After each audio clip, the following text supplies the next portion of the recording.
VIPs have started arriving in New Delhi. This is the G20 summit. It's a huge event for India and security is a challenge. What we are showing you right now is a demonstration of how multi-agencies are carrying out protection of the heads of state of the 20 countries and also international organizations. The VIP security wing of the CRPF along with the Delhi police has been given the job of proximate security and also the carcades. So vehicles have been specifically brought in. These are high-end vehicles, be it BMWs, be it Mercedes, to carry the heads of state and their delegation members, especially members from the driving pool who have trained earlier with the SPG and with the NSG have been brought in to drive the vehicles of the dignitaries who are coming in. And the VIP security that is being done, there are specifically trained NSG and SPG, ex-NSG, SPG members, about 1,000 of them who have been given this training. When the vehicles of the VIPs move, there will be first an advanced security liaison,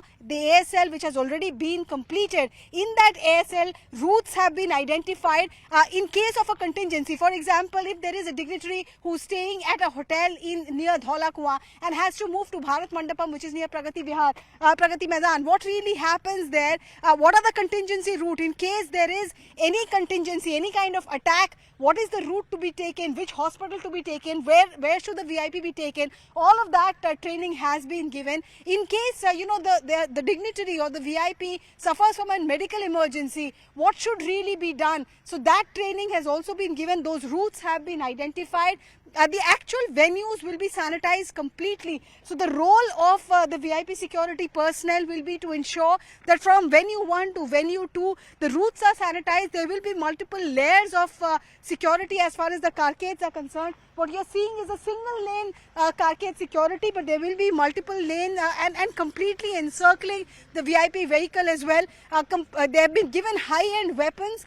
They're also carrying bulletproof shields to protect themselves, and that is how the protection will be. Even when the car is slowing down, you see how the personnel are, in a moving car, they have been trained to get on to the vehicle and get away with the VIP. You've seen such drills on 26 January, on 15th August, but what we are seeing right now is a much more detailed drill. About 450 drivers specifically trained, about 1,000 personnel specifically given training. Of course, the foreign agencies will have their own security, security personnel carrying out proximate security, but India is not leaving anything to chance. There will also be a central security officer who will be present with the dignitary. But other than that, look at the speed with which these personnel are carrying out their protection duties.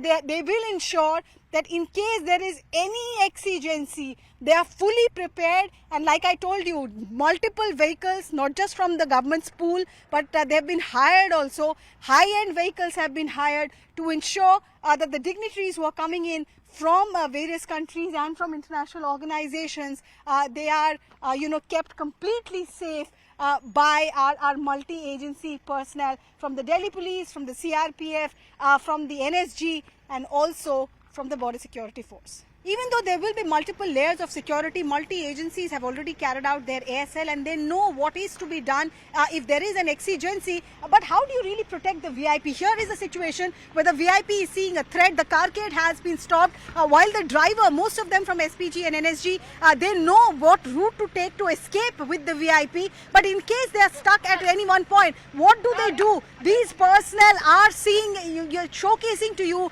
when an attack happens. If an attack happens, this is the shield, metal shield worth at least 4 to 5 kilograms, which they are holding to ensure no bullet crosses. There are small arms on this side with which they are protected. There are 2 personnel inside the vehicle and there are personnel on the other side as well. So they have completely घेरा out the VIP's vehicle to ensure that not one person or one bullet crosses them. And then once this is done, once this is completely घेरा out, the driver, like I said, is specifically trained. The driver knows which is the route to take, which exigency route, emergency route to take. So the next thing that they would do is escape with the vehicle to ensure that the VIP is taken to safety. So that will be the next thing to do, to take the vehicle away and ensure that the VIP is immediately taken away, so that the protection the protectee is taken away from the spot where the attack has happened to a safe zone.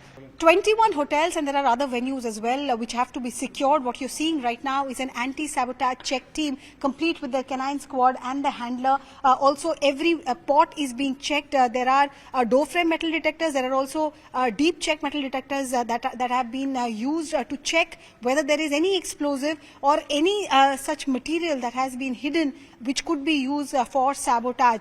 So that checking is happening. You see here every curtain, every nook and cranny. What you see right now here is very interesting.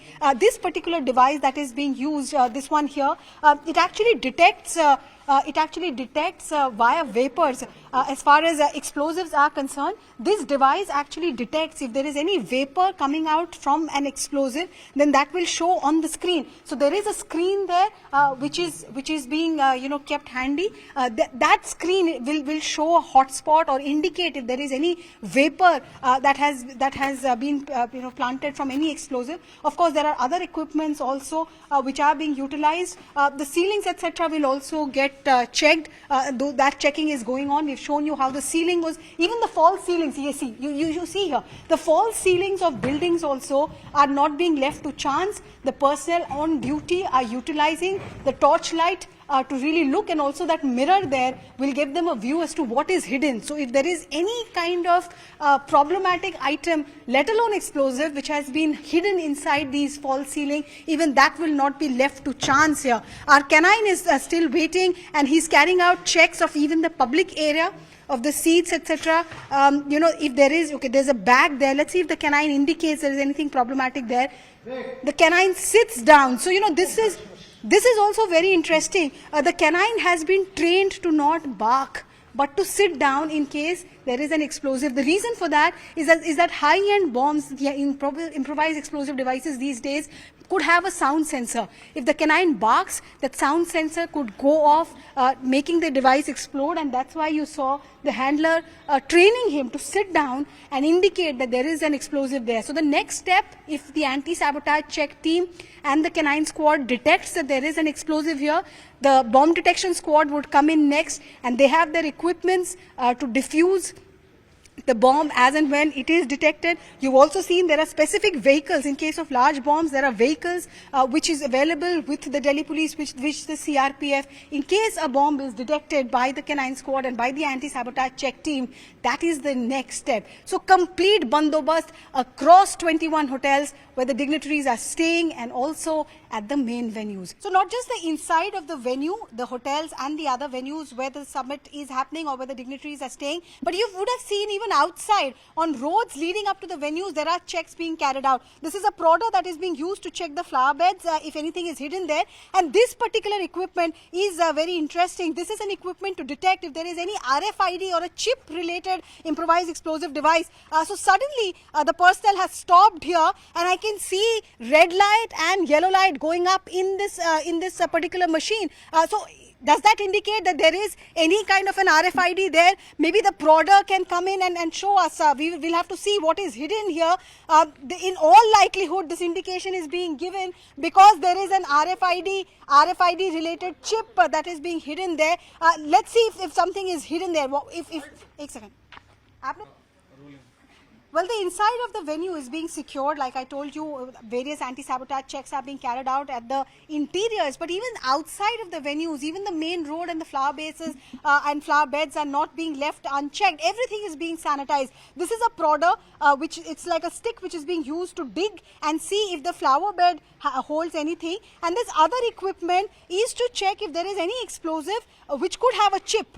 There are IEDs these days which are chips embedded or which has an RFID tag. Okay, suddenly I see the screen there showing in a red and a yellow light, which means something is hidden in this particular area. So once this is detected by the equipment, the prodder comes in next, and the prodder will then see what really is there. Let's see if anything comes out as the prodder is trying to check if there is anything which is hidden as was detected buy the equipment to check, okay, something is coming out, let's see, okay, so this is a very small device which has a chip hidden inside it, and this could be detected by that equipment. So all kinds of bandobast being done to ensure that every possibility of sabotage is kept in mind while these checks are being carried out by CRPF, but like I said, Delhi Police, NSG, SSB, multi agencies are involved.